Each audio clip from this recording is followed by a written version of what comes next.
Alors bonsoir à toutes et à moi. Je suis très content d'être avec vous ce soir. C'est déjà un grand Kiddush Hashem de pouvoir parler devant toutes ces femmes. On sait que la Géoula viendra par les femmes. En plus que peut-être il y en a une parmi vous qui a accouché du Mashiach, donc Mechila si je parle devant vous. Donc Madame Taïeb, avec sa persuasion et son entêtement, elle a réussi à organiser cette venue. On la remercie. Elle a un amour du Ham Israël qui est incroyable. Il faut que ça soit une bracha pour elle et pour toute sa famille. Bezrat Hashem, qu'il n'y ait que des brachot dans sa famille. Donc on va, évidemment vous avez compris qu'on ne va pas parler de Hanouka. On sait que Rosh Hashanah, ça va avant Yom Kippour. Il demande les commentaires.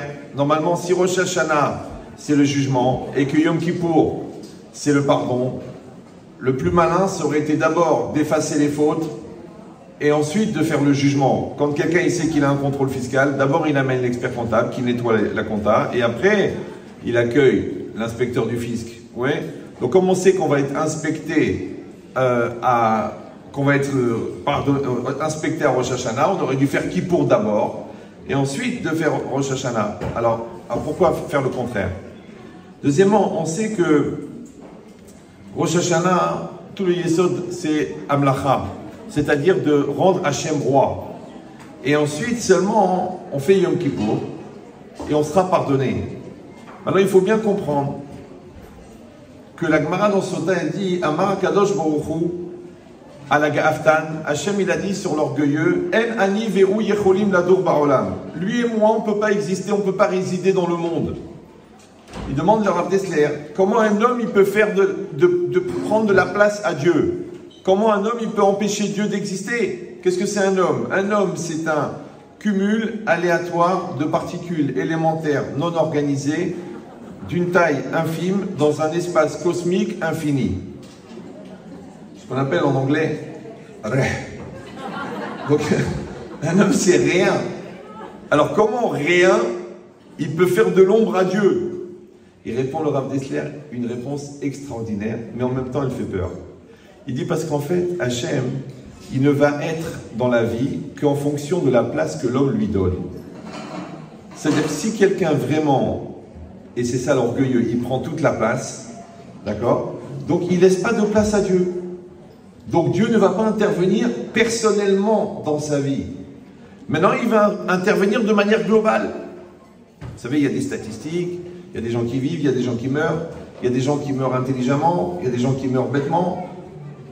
Eh bien, il est dans les statistiques. Ça s'appelle Hashgacha Klalit. C'est-à-dire que quand toi, tu veux être comme tout le monde, donc tu veux être personne, tu veux être dans la société, tu veux être dans la civilisation, tu veux être un citoyen du monde, Hachem il dit, ok, tu es une poussière dans l'univers, on va te gérer comme une poussière. Ça s'appelle Hashgacha Klalit. Maintenant, comme toi, tu as une relation spécifique avec Hachem. Parce que déjà, tu es une Bat Israël. En plus de ça, tu as pris sur toi les mitzvot. En plus de ça, tu pries Hachem et tu lui parles tous les jours. Donc automatiquement, tu as une relation spéciale avec lui. Lui, il a une relation spéciale avec toi. Ça s'appelle Hashgacha Pratit. C'est nous qui décidons du degré d'intervention. Si tu es aux abonnés absents avec Hachem, ne viens pas dire où il était le jour où j'ai eu besoin. Mais tu n'étais pas là, toi. Vous comprenez ce que je veux dire ou non? C'est comme les gens qui viennent chez moi, ils me disent, Rav Chetrit, est-ce que vous pouvez sauver mon couple? Je dis, ok, combien d'années de mariage? 17 ans. Oh, Mazal Tov, 17 c'est Tov. Donc je lui dis, alors, est-ce qu'il y a de la communication? Non. Est-ce qu'il y a de la solidarité? Non. Est-ce qu'il y a de la reconnaissance? Non. Est-ce qu'il y a de la finesse? Non. Est-ce qu'il y a de la gentillesse? Non. Est-ce qu'il y a de la pureté? Non. Est-ce qu'il y a de la sainteté? Non. Est-ce qu'il y a de l'amour? Non. Je dis, qu'est-ce que vous voulez qu'on fasse? Il me dit, mais Rav, qu'est-ce que vous proposez? Moi, j'ai une solution. Il m'a dit laquelle? Je dis, Itgadal, Veitgadal. Pourquoi les gens, ils viennent quand c'est foutu? Sois un peu racham. Moi, j'ai une petite douleur à la dent. Ouais, je suis pas malade, hein. J'ai une petite douleur. J'ai dit, pour pas être malade, j'appelle le dentiste qui dit, ah, effectivement, tu as une petite carie, il me l'enlève. Pourquoi? Je vais pas arriver au shiur. Excusez-moi, Ça va être compliqué, je vais rater l'avion parce que j'ai une rage. Pourquoi j'ai une rage dedans? J'ai pas une rage dedans, j'ai une rage de négligence. Vous suivez ou non? C'est pareil, tu vois que dans le couple, ça se refroidit un petit peu, ça manque de passion, il y a une routine qui s'installe, on se parle un peu moins, on fait chambre à part parce que l'autre il ronfle, on a des comptes séparés parce qu'on est en libéral. Ouais, les bisous, c'est pas évident le matin parce qu'on dit s'il se lave pas les dents, j'aurais dû mourir la veille. D'accord? Donc, attention, il y a un signal d'alarme. Tout de suite, tu dis allez chérie, on se fait un week-end, on se parle, on s'assoit, on fait un resto, on va passer un moment ensemble, on va discuter. Le signal d'alarme du couple, il sonne. Eh bien, le signal d'alarme de ton couple avec Hachem, il sonne. C'est ça la teshuva. C'est ça. Les gens ils me disent des fois, ils viennent me voir, ils me disent, je m'excuse, j'ai honte, mais quand je parle de mon mari, je pleure. Je dis, mais c'est bien madame, ça prouve que vous avez un cœur et que vous l'aimez encore. C'est bien. Le jour où vous pleurez plus, ça c'est un problème. Donc de la même manière, si on a la chance d'avoir encore des sentiments et que ça bouge à l'intérieur, ça prouve que tu es vivante. Mazal tov, bienvenue au monde. Dans cette logique-là, la Torah et les Chachamim, ils ont donné cette période, qui est une période extraordinaire. C'est une période ce qu'on appelle de Hitoriout, de réveil. Ouais. Et il dit le Rav Dessler, malheur à celui qui va passer Rosh Hashanah, Kippour, sans aucune vibration. Celui-là, il peut faire le Kaddish. Parce que la personne à l'intérieur, elle est morte. Ouais. C'est comme si ton mari t'a dit je t'aime plus, et tu dis c'est pas grave. On fera sans. Ça veut dire que l'oral et nous, à l'intérieur, c'est éteint. Ben, c'est exactement pareil. La logique avec Hachem, que Hachem, il a donné Rosh Hashanah. Maintenant, Rosh Hashanah, c'est quoi? C'est de rendre Hachem roi. Maintenant, en le rendant roi, oui, toi, tu deviens serviteur. En le rendant roi, tu l'obliges à s'occuper de toi. Parce que le roi, il n'est rien sans le royaume. Donc maintenant, il dit Rav Dessler, Hachem, il va être obligé, entre guillemets, de s'occuper de toi, positivement. Ouais. Et qu'est-ce qu'il va pouvoir faire? Il va pouvoir t'effacer tes fautes. Parce que si la maladie, c'est la faute, alors le médicament, le médecin, c'est Hachem. Maintenant, il n'y a aucun médecin au monde qui peut te soigner si tu n'as pas confiance en lui. Si tu penses qu'il est incompétent, et si tu ne vas pas le voir.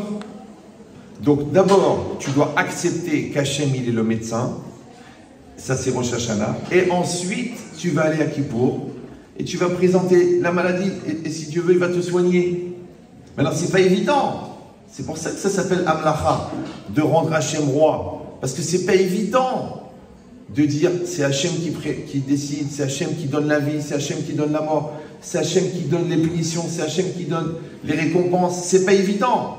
Mais dans la capacité de s'annuler entièrement au Ratson Hachem, que l'on fait le jour de Rosh Hashanah, il dit le Rav Saadia Gaon, c'est comparé à comment est-ce que Yitzhak Avinu, il s'est sacrifié entièrement pour Hachem, que Abraham, il s'est sacrifié entièrement. Ça veut dire qu'en fait, on est capable de s'annuler entièrement à Hachem. C'est pour ça que Yitzhak, il devait être brûlé entièrement. Ça s'appelle un holocauste. C'est une rola en hébreu. La rola, c'est un korban où celui qui amène le korban n'a rien. Dans les shlamim, ouais, il y a une partie qui va revenir au propriétaire, une partie qui va revenir au Kohen. Évidemment, une partie qui revient à Hachem. Mais dans le Rola, il n'y a rien pour celui qui amène. Ça s'appelle Messirut, Nefesh, Shlema. Ouais. Ça veut dire tu ne demandes rien. Tu veux juste dire à Dieu, ça y est, c'est à toi de faire. Les goïms, ils appellent ça lâcher prise. Ouais, mais ils disent ça, mais ils ne lâchent pas vraiment prise. Il faut lâcher prise. Oui, et c'est logique en vérité. Pourquoi? Parce que dans la vie, ce qui est entre tes mains, il faut te battre. L'éducation, il faut te battre. Le shalom, il faut te battre. La parnassa, il faut te battre. La Torah, il faut te battre. Mais ce qui n'est pas entre tes mains, c'est l'inverse. Il faut lever les bras. Moi, je vois les gens, ils s'énervent pour ce qu'ils ne maîtrisent pas. Il y en a, ils s'énervent. Oui, au bout de 6 mois, ils disent oui, j'en ai marre, je vais accoucher. Mais chérie, c'est 9 mois. Oui, la maison, elle ne se vend pas, j'en peux plus. Mais ça ne dépend pas de toi. C'est dans le bazar. Oui, l'enfant, il ne se marie pas. Mais ça fait partie des 4 clés que Akadosh Baruch Hu il a dans la main. C'est la naissance. Donc, ce n'est pas entre tes mains. Alors, ce qui est très bizarre, c'est que ce qui est entre tes mains, ça ne t'intéresse pas. Je te dis, tu sais, ta fille, elle est en train de mal tourner. Va dans la chambre lui parler. Ah non, elle me saoule, elle me prend la tête, je suis énervé contre elle, je suis déçu. Donc ça, c'est entre tes mains, tu n'y vas pas. Est-ce que tu ne maîtrises pas?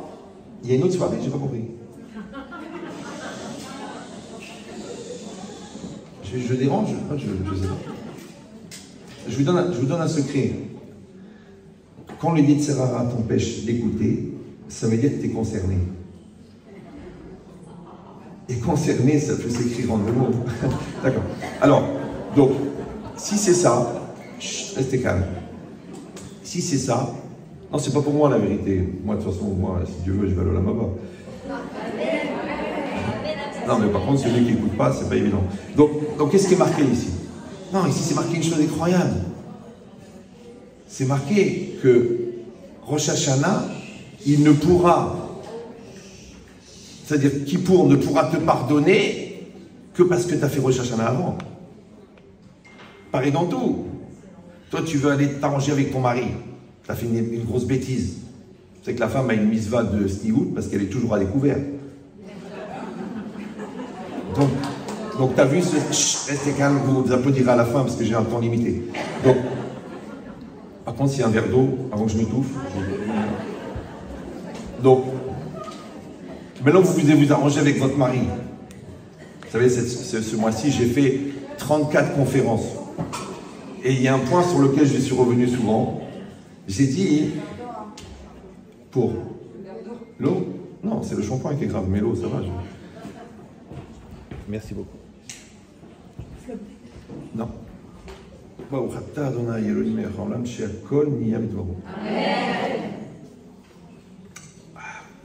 Écoutez, donc j'ai expliqué, des fois ça arrive dans un couple qui a des contrariétés, c'est très rare, hein, il en restait deux, on les a mis au musée de l'homme, d'accord. Maintenant, quand il y a une contrariété, à un moment, il va falloir s'arranger, il va falloir s'excuser, d'accord. Alors j'ai dit, c'est dans les conférences, j'ai dit, il faut être capable de s'excuser, même quand on a raison. Alors les gens ils disent, je comprends pas, j'ai raison, pourquoi je vais m'excuser? Ça va? Maintenant, excusez-moi, hein. Vous êtes toutes des femmes extraordinaires, je vous aime toutes, mais écoutez bien. S'excuser quand on a tort, c'est évident, on ne parle pas des psychopathes. Donc la ma'ala, c'est de s'excuser quand on a raison. Évidemment, qu'est-ce que vous allez dire? Ah mais si j'ai raison, pourquoi je m'excuse? Ben, si tu t'excuses quand tu as raison, ça veut dire que le shalom, il est plus important que la vérité.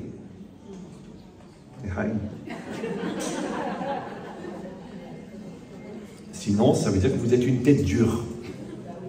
De la même manière, toi, tu as une contrariété avec Hachem, ça s'appelle la Avera. Tu veux t'arranger avec lui. Oui, il faut que tu ailles, tu baisses la tête. D'abord, tu baisses la tête. Tu dis non, pourquoi? Je suis une femme fière, je suis une femme extraordinaire, je suis une mère de famille, je suis... Ok, mais là tu es devant Hachem et tu sais que tu as fait une bêtise. Baisse la tête. Ça me rappelle quand je suis rentré à l'Yeshiva, le Rav il avait dit, il faut mettre le chapeau. Bon, moi j'étais jeune et j'ai acheté un chapeau. D'ailleurs, il m'a fait porter le chapeau. Et puis je mets les téphilines comme il faut, parce que les spéléologues, ils les mettent ici. Mais il faut les mettre ici. Je les ai mis ici et j'ai mis le chapeau. Le problème, c'est que quand le chapeau il est au sommet de la tête, quand vous levez la tête, il tombe.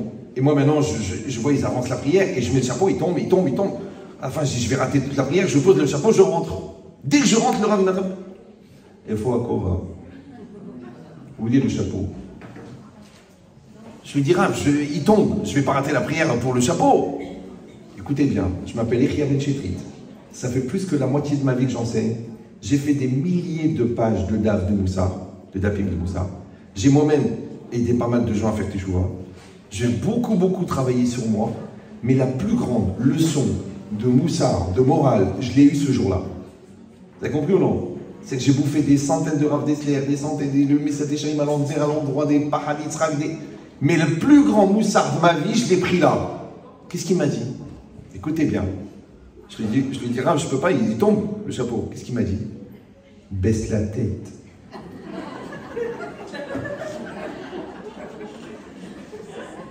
Parce que si déjà devant le bon Dieu, tu baisses pas la tête, Kalvaha mort. Devant Hachem, tu vas pas baisser la tête. Alors c'est pareil, dans le couple, c'est pas grave. Ouais. On dit Amevater ou Amenatseach. Amevater ou Amenatseach. Celui qui laisse passer, c'est lui qui gagne. Je dis non, moi jamais j'ai baissé la tête, mon père jamais il a baissé la tête, jamais il a baissé la tête. Ok, mais ta mère s'est pendue, c'est vrai. D'accord. Donc, il y a une logique où la personne elle est capable d'aller et baisser la tête. Maintenant, quand est-ce que tu baisses la tête? À Rosh Hashanah. Quand Hachem il voit que tu as baissé la tête, il dit ok, je vais t'effacer la faute. Pourquoi? Parce que celui qui a fauté, pourquoi il a fauté? Parce qu'il avait la gava. Moi je. Quand il baisse la tête, il n'est plus cette personne-là. Donc pourquoi je vais punir à mort? Puisque le rachat il a disparu. Qu'est-ce qui reste? Un tzaddik. Le tzaddik, je lui efface les fautes. Ça va? C'est bon ou non? Mais attention, là la phrase elle est facile à dire, mais l'acte il est compliqué. Pourquoi c'est comme ça? Alors on a dit en fait, vous avez compris, en fait c'est une Mishnah. Il y a une Mishnah dans Yoma, vous avez sûrement entendu déjà cette Mishnah, mais c'est pas très grave. Moi ça fait 35 ans que je la répète, donc vous pouvez l'écouter une fois de plus. Elle dit comme ça, Amar Rabbi Akiva, à propos de Yom Kippourim, Ashrechem Israël, soyez heureux Israël. Lifnemi atem metaerim, devant qui vous vous purifiez, ou mi metaer etrem. Vous avez vu quand on parle du Shalom Bayit, elle arrête de parler, c'est extraordinaire. J'ai dit qu'elle était concernée. Alors, mi atem metaerim, qui vous purifie, donc lifnemi, devant qui vous vous purifiez, ou mi metaer etrem, et qui vous purifie. Tout de suite les Chachamim, ils ont relevé, c'est bizarre ce langage, ouais. Devant qui vous vous purifiez, donc c'est le bon Dieu qui purifie. Non, c'est vous qui vous purifiez. Ou mi metaer etrem, et qui vous purifie. Donc c'est le bon Dieu qui purifie. Bon, avichem sheba shamayim, votre Père dans le ciel. Chez Nema, parce que c'est marqué, Vezarakti alechem ma'il teorim, je verserai sur vous des eaux pures, ou te'artem, et vous serez purifiés. D'accord? C'est un passage qu'on dit dans la prière. Donc ça veut dire que là, c'est Hachem qui verse l'eau. Donc c'est Hachem qui nous purifie. Donc ça s'appelle mi metaer etrem. Et après c'est marqué Veomer. Et la Mishnah dit, Rabbi Akiva, il rajoute un deuxième verset. Il dit Mikvé Israël Hachem. Hachem, il est appelé Mikvé Israël. C'est le bain rituel d'Israël. Maintenant, je rappelle que le Mikvé, il faut aller dedans. C'est rare qu'on lise dans le journal, dans le Parisien, une femme a été poursuivie par un Mikvé pendant 1200 mètres. Finalement, le Mikvé l'a rattrapée et, c'est le cas de le dire, elle était dans le bain. D'accord? Non, le Mikvé, c'est à toi d'aller. C'est toi qui rentres dans le Mikvé. Par contre, l'eau, on verse sur toi de l'eau, toi tu fais rien, tu reçois l'eau. Donc il fait mi atem metaerim ou mi metaer etrem, les deux. Ok. Maintenant c'est intéressant. Alors il dit, encore une fois pour finir la Mishnah, ma mikvé metaer et tatmeim, de la manière que le mikvé rend pur les gens impurs, af akadosh baruch hu metaer et Israël. Donc ça veut dire que c'est Hachem lui-même qui purifie l'homme. Super. Maintenant il y a quand même un truc bizarre. Quand on est à Yom Kippour, normalement, on est triste, on a la ramma, on a l'angoisse, on sait les avérotes qu'on a fait, on sait qu'on mérite la treha, on sait que ça va être très très dur, on sait qu'on va peut-être souffrir, on sait qu'on va pas manger, on sait qu'on va penser aux boulettes de la lasoulika toute la journée. C'est pas évident. Alors comment ça se fait que Rabbi Akiva, il dit Ashrechem Israël? Soyez heureux Israël. Mais quel bonheur! Oui, tu dis à quelqu'un, hey, tu sais, tu vas prendre la treha, ashrecha. Hey, tu sais, tu vas faire une chignon pendant 3 ans, ashrecha. Hey, on va t'amputer le pied. Bon, tu vas vivre, mais on va t'enlever la jambe à cause du diabète. Ashrecha. Tu dis, quel ashrecha? C'est bizarre ce langage. Vous comprenez ou non? Comment sur Yom Kippour, tu peux dire ashrechem Israël, soyez heureux Israël, comme un langage de simcha. Quelqu'un, il finit le Talmud, ashrecha. Quelqu'un, il a un enfant Talmid Chachem, Ashrechem, que vous avez un enfant comme ça, quel bonheur. Mais là, c'est bizarre. Tu sais que le gosse, il va prendre la trecha, tu dis Ashrecha. C'est compliqué. Alors, il y a un maral de Prague, incroyable. Écoutez-le pour les filles qui n'ont pas l'occasion de faire de la yeshiva. Il dit, pourquoi est-ce qu'on a dit qu'Hachouchou, il est comparé au mikvé? Qui a mikvé metaer atamé? Parce que le mikvé, il va purifier l'impur. Caché idabek bo les gamrés. Vous savez toutes, comme vous avez l'habitude, que vous devez être entièrement dans le mikvé. D'accord? Si vous dites non, moi je rentre pas la tête, j'ai peur de me noyer, ça marche pas. S'il y a un cheveu qui sort, ça marche pas. Vous savez qu'il y a une dame une fois qui voulait se convertir, et puis elle devait rentrer dans le mikvé, devant le Beddin. Donc le Beddin, évidemment, il ne la regarde pas, il est retourné, jusqu'à ce qu'elle rentre dans l'eau et qu'elle sorte. Ouais. Et puis au moment où elle a voulu mettre les pieds dans l'eau, comme l'eau était un peu froide, elle a dit « D'où Jésus ?»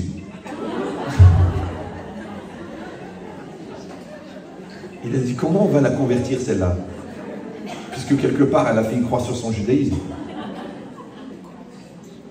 Alors ils ont refusé la conversion. Elle a dit « Allez refaire des cours et revenez quand vous serez prête, parce que là, c'est un réflexe révélateur. » Alors ils ont demandé au Dayan « Mais tiens, Raham, comment t'as su qu'elle n'était pas apte à la conversion ?» Et lui il a dit « D'où Jésus ?» C'est pas grave. Alors, donc qu'est-ce qu'il dit le Maharal? Il dit le mikvé, il rend pur quand la personne, elle est entièrement dans l'eau, mibli shum chatzitsa barolam, sans aucune séparation. Vous savez très bien s'il y a un bout de peau, s'il y a un autocollant, j'en sais rien, s'il y a du vernis, n'importe quoi, c'est chatzitsa. Il dit qu'il y a un mikvé, lo shayar botuma. Parce que le mikvé, l'impureté n'est pas adaptée. Ça veut dire qu'en fait, le mikvé, enfin la touma, l'impureté est incompatible avec le mikvé. Ça va? Il dit pourquoi? Parce que c'est marqué « Mais mikvé enam mikablim touma ». Les eaux du mikvé ne reçoivent pas l'impureté. C'est vrai, c'est bizarre. Normalement, quand vous êtes impur, vous touchez, par exemple, quelqu'un il a touché un mort, il est impur. S'il touche de l'eau, cette eau-là, elle devient impure. Comment ça se fait que toutes les femmes, elles rentrent dans le mikvé et le mikvé ne devient pas impur? Il dit parce que le mikvé, c'est un certain format, une certaine quantité d'eau que la Torah, elle a dit que si il a la kedusha du mikvé et qu'on l'a fait dans les conditions du mikvé, il ne reçoit pas l'impureté. Donc ça veut dire que le mikvé, il est incompatible avec l'impureté. Donc quand quelqu'un rentre impur dans un mikvé, l'impureté s'en va, parce que ce n'est pas compatible. Ça va? Alors, venez, on réfléchit. Qu'est-ce que c'est Hachem pour nous? C'est une immense volonté que le monde soit, qui est entièrement orienté sur le Tov. Et Hachem lui-même, il n'est pas matière, puisqu'il existait avant que la matière existe. Maintenant, pour que la matière puisse exister, Akadosh Baruch Hu, il était obligé de créer une paroi de protection qui s'appelle le Teva, la nature. Ça veut dire qu'en vérité, la matière ne peut exister que parce que Hachem est caché derrière la nature. Ça va toujours? Ça veut dire qu'en vérité, Hachem, il est anti-matière. C'est bon? C'est comme une bombe atomique. C'est quoi une bombe atomique? En vérité, c'est de la matière fissible. Ça veut dire qu'on a déstabilisé la structure énergétique de la matière. Maintenant, si quelqu'un il est à côté d'une bombe atomique, automatiquement sa matière se déstabilise. Donc, elle disparaît. Parce qu'en fait, la bombe atomique, c'est quelque chose qui détruit la matière. Parce qu'elle éparpille les particules élémentaires. Ça va? Maintenant, si on dit qu'Hachem n'est pas matière et qu'il est anti-matière, c'est bon. Mais la Avera, c'est quoi la Avera? La Avera, c'est un lien avec la matière. Parce qu'Hachem, il a fait un vice. Il a caché la Kedusha à l'intérieur de la matière. Donc, on est obligé d'aller chercher la Kedusha dans la matière. Donc, on prend le fruit qui est de la matière et on fait la bracha. Oui. On prend les téphilines et on les met. Et on doit maîtriser son corps. On épouse une femme dont le défaut majeur est qu'elle est belle. Mais toi, tu dois réussir à trouver la personne de ta femme et non pas le corps de ta femme. Premièrement, parce que c'est un placement à court terme, puisque le corps va changer. Et deuxièmement, parce qu'au bout d'un moment, si toi tu aimes le corps de la personne, le corps, c'est de la matière. La matière a un début. Tout ce qu'un début a une fin. Donc, la relation va se limiter avec la nature de la relation qui est liée à la matière. Par contre, si toi tu apprends à aimer la personne, donc tu n'es plus lié à la matière, et la personne elle est infinie, donc tu vas l'aimer pour l'éternité. Ça va? Personne n'a dit amen, mais c'est pas grave. Ben, de la même manière, la religion, c'est quoi? C'est la gestion de l'invisible. On a des repères visibles qui s'appellent les téphilines. Mais la relation, elle est avec l'invisible. Qu'est-ce que ça produit dans le monde?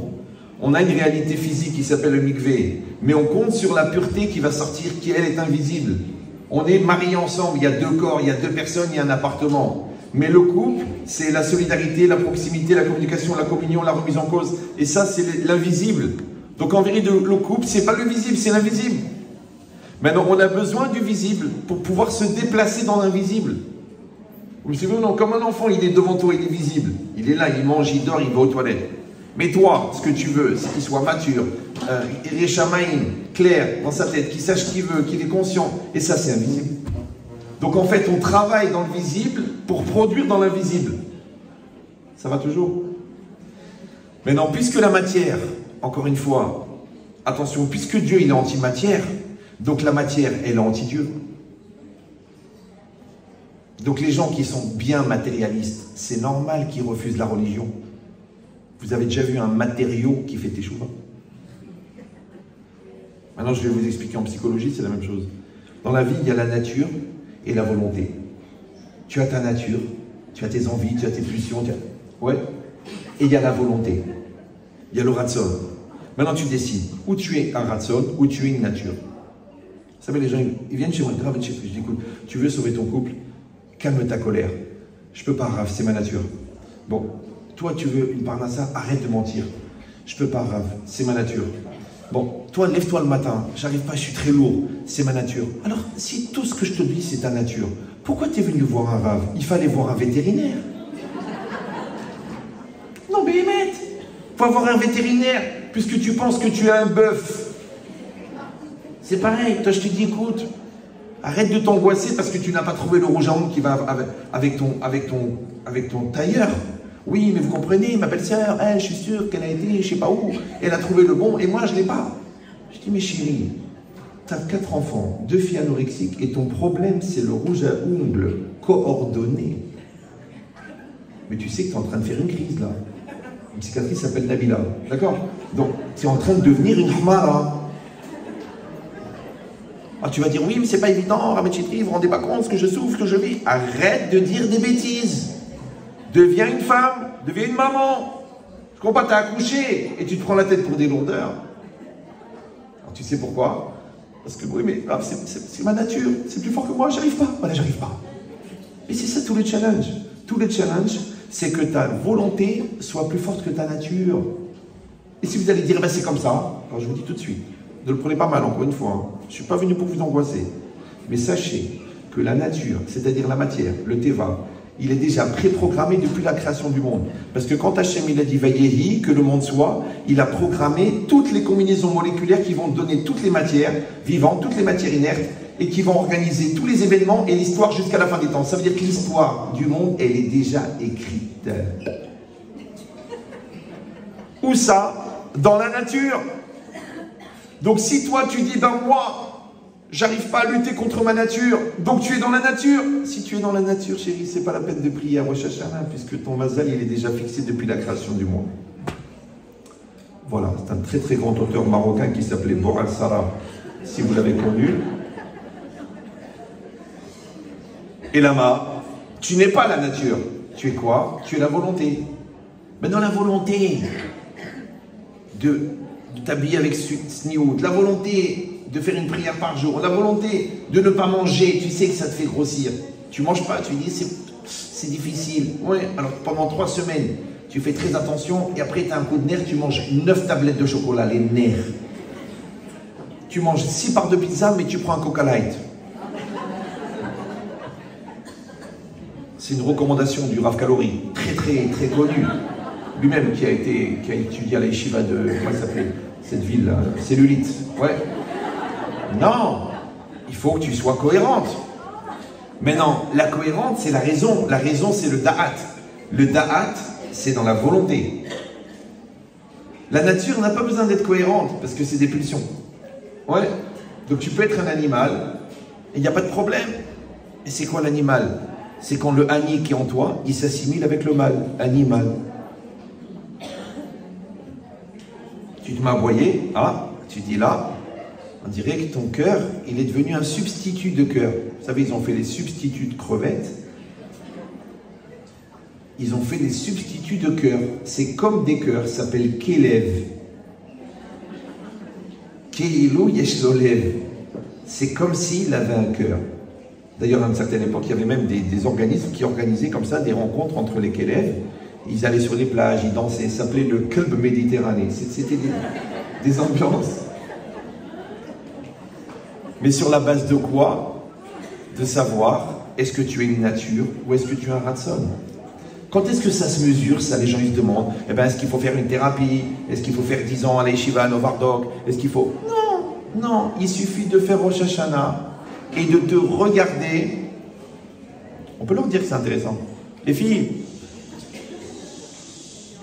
ouais, tu peux te regarder à Rosh Hashanah et tu vois. Si tu dis que j'arrive pas à me concentrer, je peux pas me retenir de faire du Lashon Hara, j'arrive pas à m'habiller pudiquement, même le jour de Rosh Hashanah. Ouais, il faut que je pense à des bêtises, il faut que je fasse la guerre avec mon mari, il faut que je fasse des piques à mes enfants, même le jour de Rosh Hashanah. Ça veut dire que ta nature est plus forte que ta volonté. Le jugement, il est fini. Maintenant, tu peux lire tous les Avinu Malkeinu, tu peux lire 4 fois le Teilim, puisque ça ne définit pas ta personne. Ta personne, c'est ton comportement. Et ton comportement, c'est ton acte. Et ton acte, c'est ta volonté. Et ta volonté, c'est ta nature. Alors, décide, c'est quoi ta nature? C'est la volonté ou c'est la nature? C'est pour ça que, ici, c'est marqué que Hachem, il s'appelle un mikvé. Mais donc, comment elle vient la kapara? Alors, il y a un phénomène. Si vous réfléchissez bien. La bonté, non. L'amour, Ahava, ils disent les commentaires, elle vient de Hakaratato. Elle vient de la reconnaissance.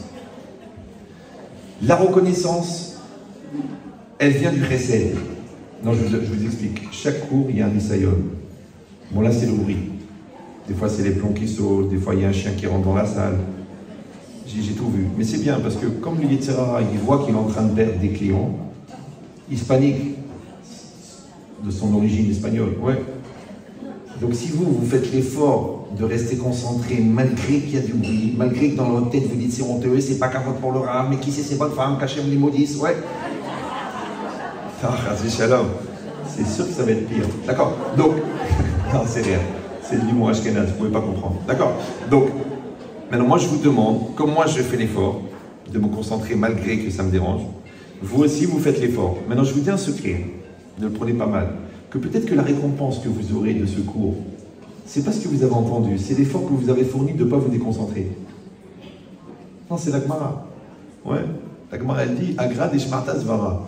La récompense de l'étude, c'est pas l'étude, c'est la concentration que tu as fait pour étudier. À plus forte raison, s'il y a un bruit qui dérange et tu restes concentré, tu dis je reste concentré. D'accord? Ok. Donc si c'est ça, encore une fois, je vous donne. Parce que là, j'ai écrit ça. En vérité, je vais vous donner le secret. J'avais pas de cours pour ce soir. Tout à l'heure, j'ai fait Mincha. En pleine Amida, regardez le Satan, j'ai eu une inspiration. Tac, il m'a monté. J'ai fini la Amida. Après, j'ai pris un papier. En pleine Hazara, que moi, jamais je fais rien pendant la Hazara. Là, j'ai dit, c'est pas grave. On sait que ma mise va pas tout. J'ai écrit le cours. J'ai écrit une feuille, moi je ne l'ai pas mis avec moi, une petite feuille de khalada. Après il était moins 10, je vais partir à 10, j'ai couru à la maison, je me suis assis, ma mère, mes parents et ma femme m'ont dit, Riyad, je vais écrire le cours. Et j'ai écrit le cours, voilà, il est là. Voilà, il est venu pour vous. C'est le bon Dieu qui vous l'a envoyé. Parce que moi, la vérité, je suis comme vous, j'assiste au cours. Ouais. Mais c'est pour vous dire que quand il y a une siyata d'Ishmaïa comme ça, c'est que le bon Dieu, il nous aime. Mais alors regardez cette notion. Il y a un karatatov, la notion de reconnaissance. Ah non, il y a une notion d'amour. Ouais. On sait que l'amour, il dit le Rav Dessler, elle vient de la karatatov. Tu aimes quelqu'un parce que tu as de la reconnaissance envers lui. Ou envers elle. La reconnaissance, elle vient parce qu'il y a eu du chesed, de la bonté. Et la bonté, elle vient parce qu'il y avait un manque. Vous me suivez ou non? Donc il y avait un manque, tu as faim. L'autre, il t'a donné à manger, chesed. Toi, tu lui dis merci à Karatatov et ça développe de l'amour. Ça va toujours? Super.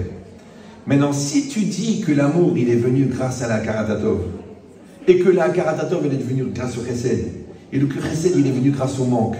Donc, en vérité, on devrait aimer le manque. Parce que sans le manque, il n'y aurait pas d'ave. Donc peut-être que ce qui te dérange dans la vie, quand tu le sublimes, ça devient du tov.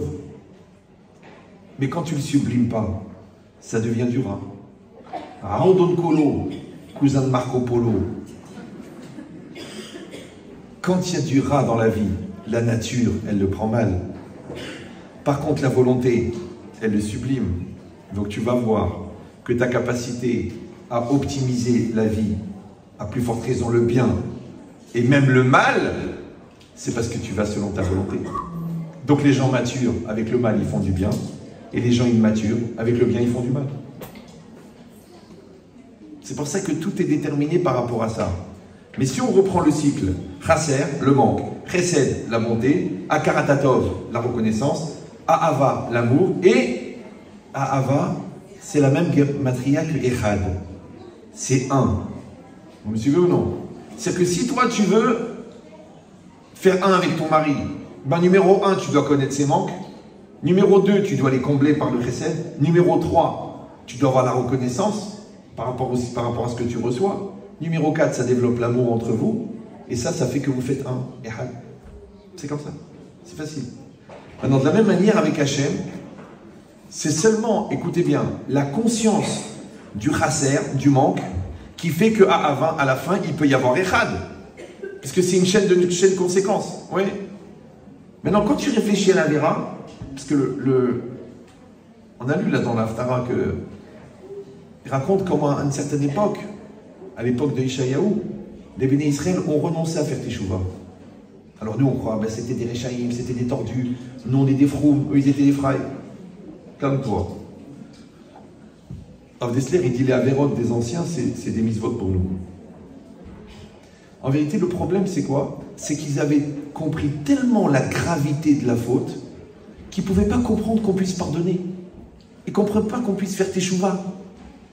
Parce que toi tu dis, bon, j'ai allumé la lumière, oh, je regrette, Hachem pardonne-moi, je vais réviser la halachot Shabbat.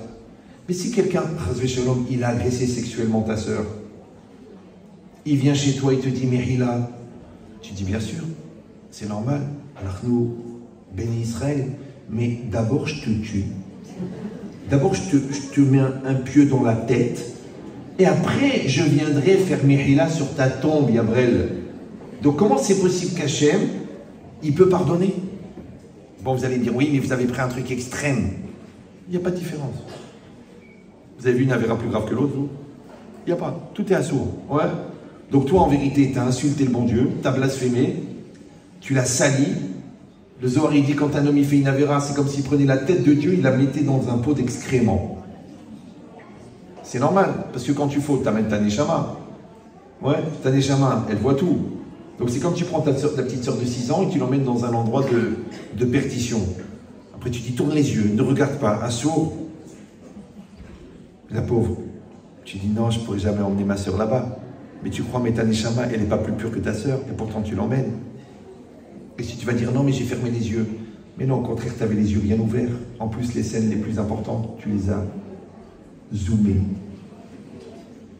Et les yeux, ça va directement à la neshama.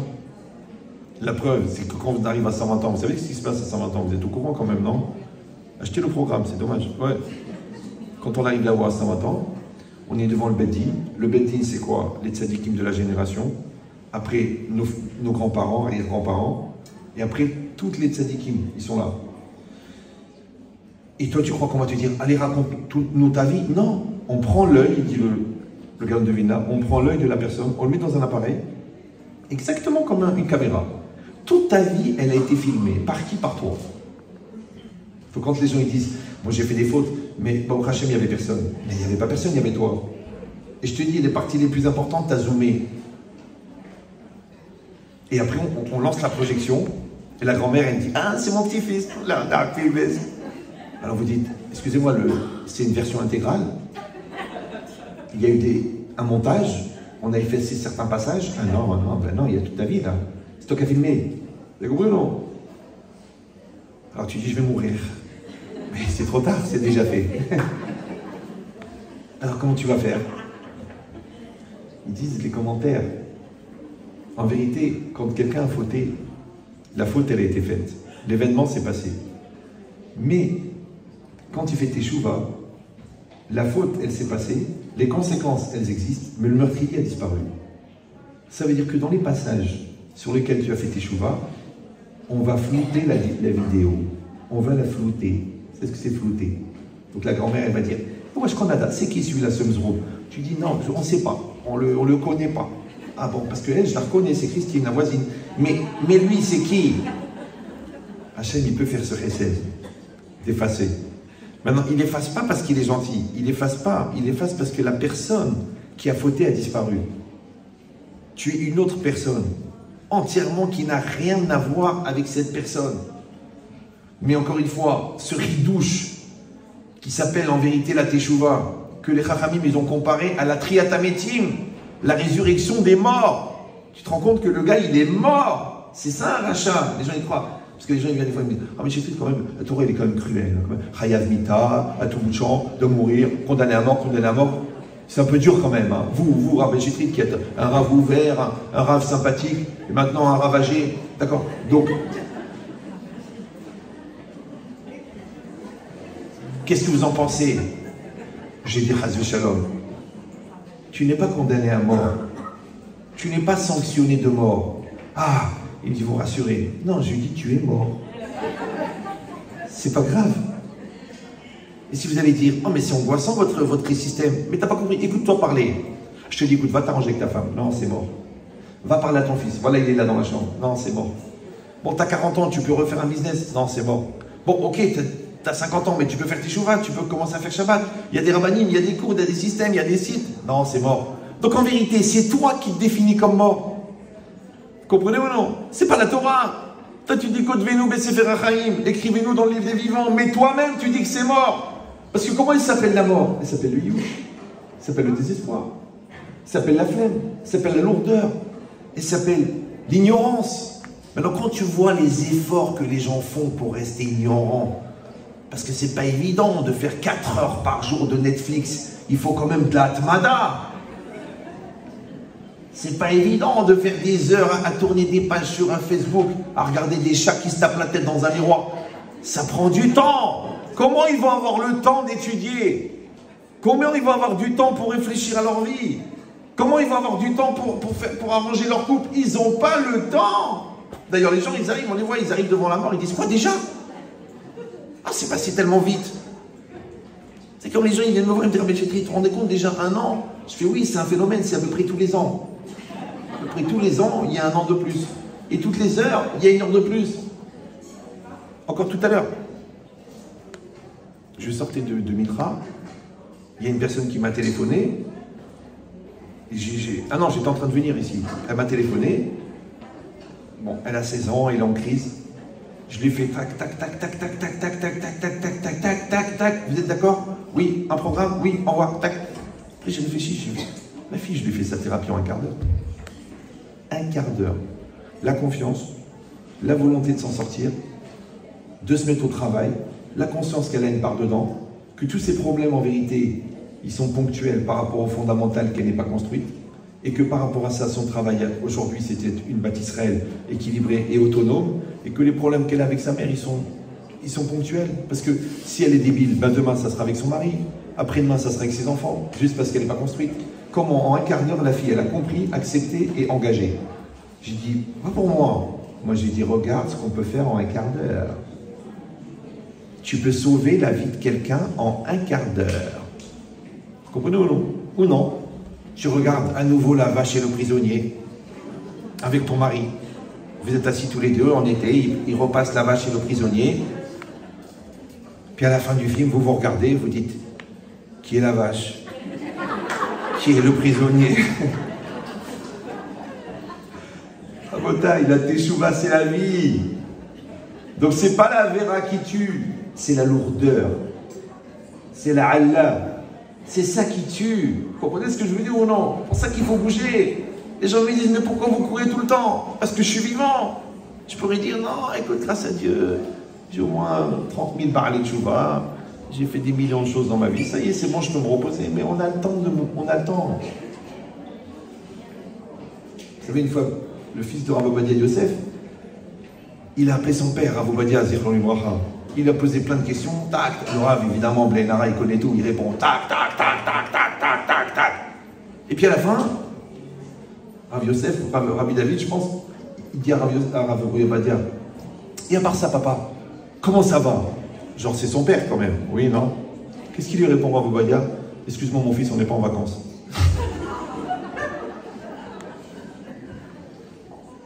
C'est que le tzaddik, il sait qu'est-ce qu'elle vaut une seconde. Et bien toi, c'est pareil. Maintenant, ça te montre maintenant de dire à ton mari, je t'aime. Tu dis, maintenant, on est au boulot, c'est pas évident. Prends ton téléphone, appelle-le. Maintenant, j'ai l'air de quoi, hein, c'est débile. Et puis d'abord, c'est à lui de faire le premier pas. Prends ton téléphone, appelle-le. C'est normal. Tu prends ton fils dans tes bras, tu lui dis, mon fils, je suis fier de toi, je suis très heureux de t'avoir. La bonté qu'Hachem, il m'a donné un fils comme ça. Tu dis, oui, mais après, il va être comme ça, il va être comme ça. Il va pas être comme ça. Il va être blindé, il va être chargé, il va être fort. Et quand le Satan il va venir, il va dire, je peux pas fauter, ma mère, elle m'adore. Combien de temps ça prend? Une seconde. Et toi, t'as pas le temps. C'est pas évident, parce que j'ai des soucis avec ma belle-sœur, j'arrive pas à me concentrer. Mais quelle crève. Enfin, je veux dire que c'est pas le souci aujourd'hui. C'est pas ça qui compte. Oui. Cette logique-là, toi, tu crois que tu manques de réaction. Non, parce que tu n'as pas encore fait teshuva sur le Zman. Tu n'as pas encore fait teshuva sur l'importance de la vie. Tu n'as pas encore fait teshuva. Moi, je me rappelle la grand-mère, la mère de ma mère, elle avait une maladie très grave, la pauvre. Elle était rfifa. Tac, tac, tac. C'est-à-dire qu'à 88 ans, elle se levait, elle disait, allez, donne-moi des œufs de la farine, on va faire des petits pains. Après, elle dit, viens, on va changer comment ça s'appelle? On va changer la disposition du salon. Après, elle vient et te dit, tiens, donne-moi les épices. À l'époque, ils vérifiaient les épices. Nous, on les met dedans, on mange taref avec joie. Non, eux, ils vérifiaient les grains d'anis, un par un, les grains de riz, un par un. Et tu dis, bon, ça va. Ouais. Elle, un par un, ah, il y a un petit bout noir, il le jette. Ouais. Tu te demandes comment ces femmes-là, qui faisaient tout comme il fallait, ouais, ils n'étaient jamais en retard. Alors que nous, soi-disant qu'on a 50 millions de moyens d'aller vite, on est toujours en retard. Qu'est-ce qui nous manque? Le temps. Je vais dire pourquoi. Parce que le Zman en hébreu, ça veut dire le temps et ça veut dire Mezouman. Mezouman, ça veut dire que chaque temps, il est prêt pour quelque chose. Maintenant, quand toi, tu es présente dans ton présent maintenant, il devient un présent. Mais si à chaque présent, tu as une bonne raison, ah c'est pas le moment, c'est pas évident, c'est difficile, je suis pas concentré, j'ai pas la tête, j'ai pas le déclic, j'ai pas le ressenti, on verra plus tard, je le ferai demain. Mais le présent il passe. C'est une des caractéristiques du temps, c'est qu'il passe.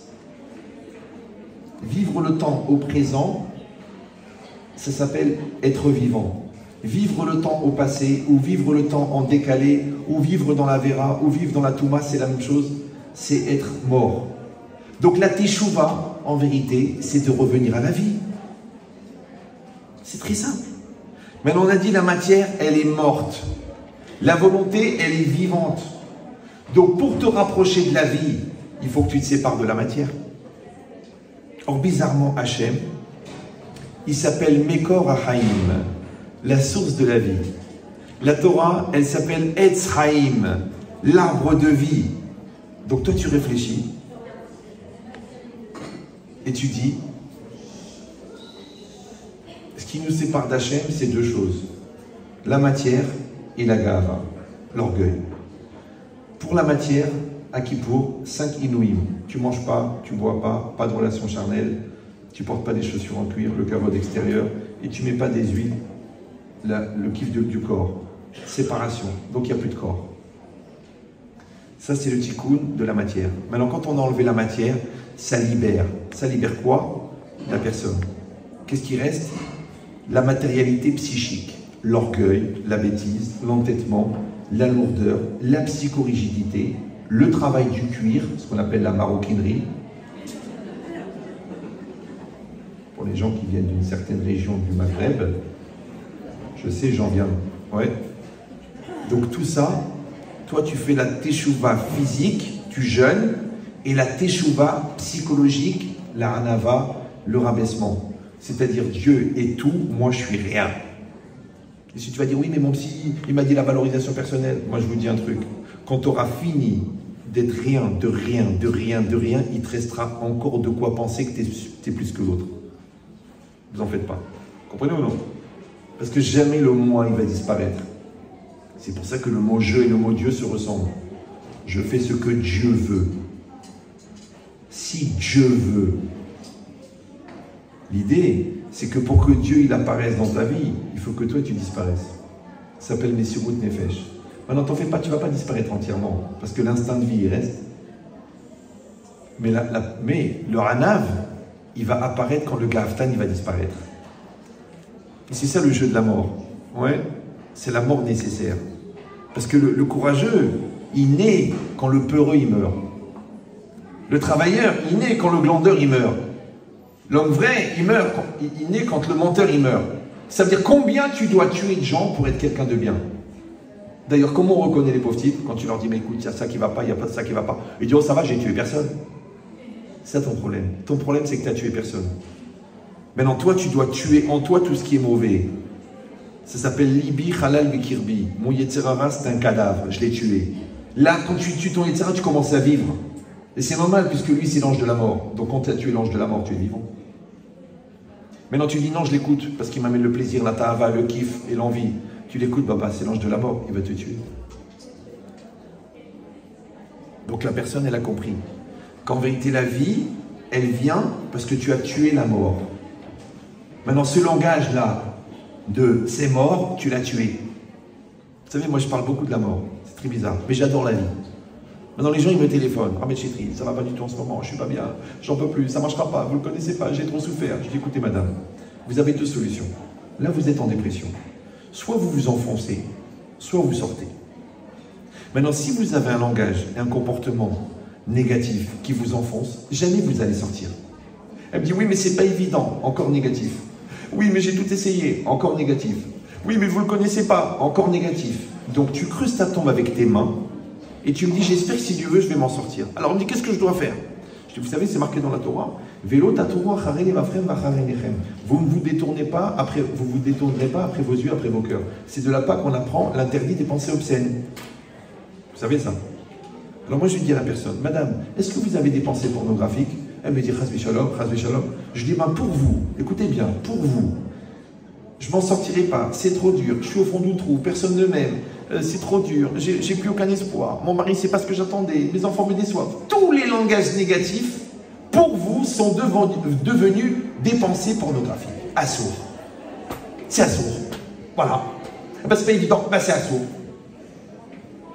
Donc qu'est-ce que tu as fait? Tu as fait un écran, ça s'appelle Sourmera. Mais attention à toi, il faut faire en même temps assez tôt. En même temps, tu dois te construire. En même temps, tu dois lutter contre ce qui te détruit. Maintenant, le Yetzirara, il entretient la dépression. Ça l'intéresse parce que les gens fragiles, ils sont manipulables. Donc, ils craquent, ils se détruisent. Après, ils craquent, ils détruisent leur mariage parce qu'ils pensent que tout est la faute de l'autre. C'est normal parce que comme il n'y a pas de moi à l'intérieur, donc tu transfères sur l'autre. Après, ils détruisent leurs enfants parce que leurs enfants, ils en ont marre de s'adresser à quelqu'un qui leur reproche tout. Donc, ils n'ont plus de famille. Après, ils détruisent leurs amis parce qu'ils deviennent parano, donc ça veut dire quoi? Tu veux me détruire. Après, ils cassent la relation avec leurs parents parce que de toute façon, tout ça, c'est à cause de toi. C'est à cause de toi, papa, t'as pas voulu m'allaiter quand j'étais jeune. Et à la fin, ils restent à l'intérieur, ils tournent en rond jusqu'à Hazvi Shalom, l'internement. Et bien, tout ça, c'est le Satan. Maintenant, si vous croyez en ce que je vous dis, ouais, et que vous savez que Hachem, Zé, Hachem Asa, donc imaginez ce que tu peux faire avec la joie. Si tu peux faire ça avec la tristesse, imagine ce que tu peux faire avec la joie. Avec la joie, tu vas te sauver, tu sauves ta famille, tu sauves ton couple, tu sauves tes amis, tu sauves ta Torah, tu sauves tes parents, tu sauves tout. C'est pour ça que les Yetzirara, il veut te casser le moral. Mais encore une fois, en temps réel, tu dois être capable de t'écouter et te dire, attention, est-ce que je suis en train de détruire, entre construire? Bon, les Chachamim me disent dans un autre langage, ils disent toujours, tu dois voir, quand tu fais une misa ou une avera, srara keneged efseda. Genre, ce que tu gagnes, ce que tu perds. Moi, je vous ai dit dans un langage plus facile. Ouais, mais c'est la même chose. Ça veut dire qu'en temps réel, tu dois être capable de toi-même savoir est-ce que tu es en train de construire ou de détruire. Et je sais ce que vous allez me dire. Vous allez me dire, oui, Rav, ok, mais c'est pas évident. Aodon Kolo, c'est quelle partie de toi qui dit que c'est pas évident? C'est la nature. Ah oui, parce que la nature, elle va vers le bas. Le caillou, il va au fond de la piscine. La valise, elle pèse lourd. L'avion, il descend son moteur. Donc si tu suis ta nature, Encore une fois, ton jugement de Rosh Hashanah, il est terminé. Mais vous êtes là parce que vous aimez la vie. Alors je te dis le secret, après je vous laisse parce que j'ai dépassé l'heure. Donc je saute la page, ça fait rien, je le referai plus complet une autre fois. Il faut que la Teshuvah, elle soit basée sur la Karatatov. Qu'elle soit basée sur la reconnaissance. Parce que toi, tu sais les fautes que tu as fait. Et tu sais que malgré que tu as fauté, Hachem, il t'a laissé en vie. Il a continué à te donner la parnassa. Il t'a laissé tes enfants en bonne santé. Alors que tu méritais la Treha. Donc déjà, il te montre une reconnaissance. Merci Hachem de tout le bien que tu me donnes chaque jour. Après, tu vas dire, merci Hachem d'avoir donné une possibilité de pardonner. Malgré tout ce que j'ai fait. Merci que tu as donné Yom Kippour. Ouais. Et tout ça, comment? Par la prière. Parce que, étant donné que toute la journée de Kippour, on ne fait rien d'autre que de prier. Moi, la vérité, j'aurais pensé qu'on doit se mettre des coups de fouet, ou là s'arracher la peau, se rouler dans de la glace tout nu. Non! Que de la prière, que de la prière, que de la prière. Mais la prière à Botaï, c'est pas shoot. C'est le plus haut niveau de bitou, d'annulation et de hanava. Comprenez ou non? Donc quand vous arrivez à faire votre prière, mais c'est pas facile, hein, parce que vous regardez le Sefer, vous prononcez chaque mot séparément, comme si vous offrez un korban. Maintenant, je sais ce que vous allez dire. Oui, Ramet Chetrit, c'est super bien, mais nous, on est à la maison, les maris sont à la synagogue, il faut attendre que les enfants ils soient grands pour pouvoir aller prier. Moi, je vous donne un secret. Écoutez bien. Si vous êtes honnête, vous êtes en cas de force majeure de ne pas pouvoir aller à la prière, donc c'est marqué Arotse la sot mitzvah, vene enas, celui qui voulait faire une mitzvah, mais il a un cas de force majeure, ouais, alors Ke'ilu Asaou, c'est comme s'il l'a fait. Une fois, je te raconte, j'ai le temps un peu ou 5 minutes. Je ne sais pas pourquoi Madame Taïeb, elle me dit Hamshal Ainek.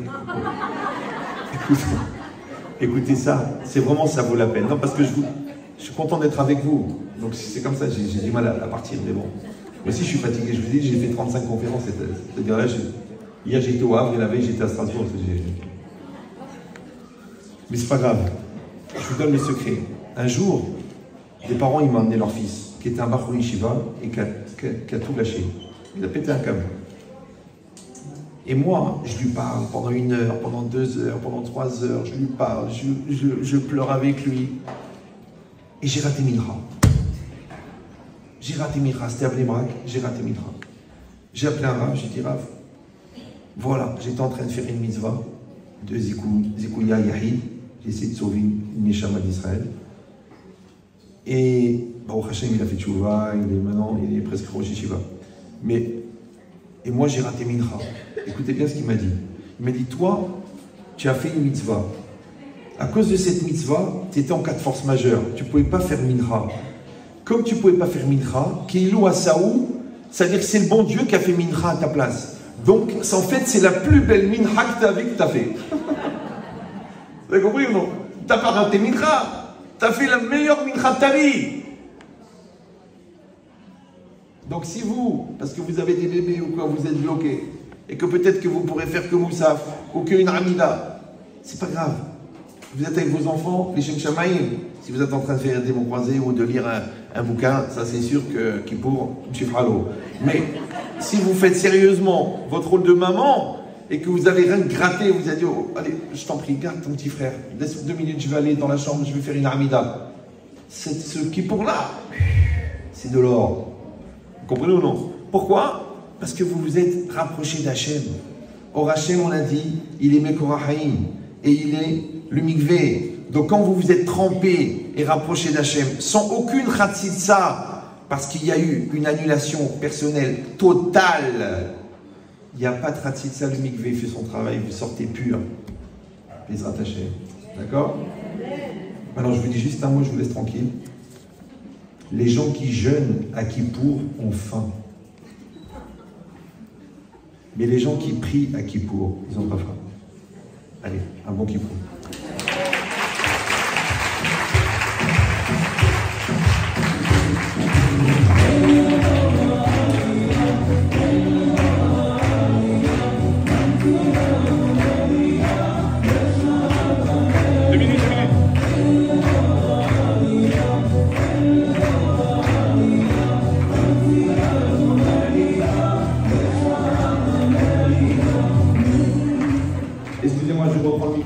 faire une bracha, parce que ça m'a fait plaisir de passer une soirée avec la famille. Yiratzon milefanecha Adonai Eloheinu ta'ashelachem zchut la'alot b'Torah birat shamayim benachat besimcha berosher beshalom bait becommunication. בעזרת השם שיהיה לכם זכות לראות בשמחתם של כל הילדים והנכדים והנינים בקדושה ובטהרה, זיווג הגון לכל אחד ואחד בשעה טובה, במשפחות טובות ובפרנסה קלה, בזכות רבי מאיר, וכן יהי רצון ולומר אמן.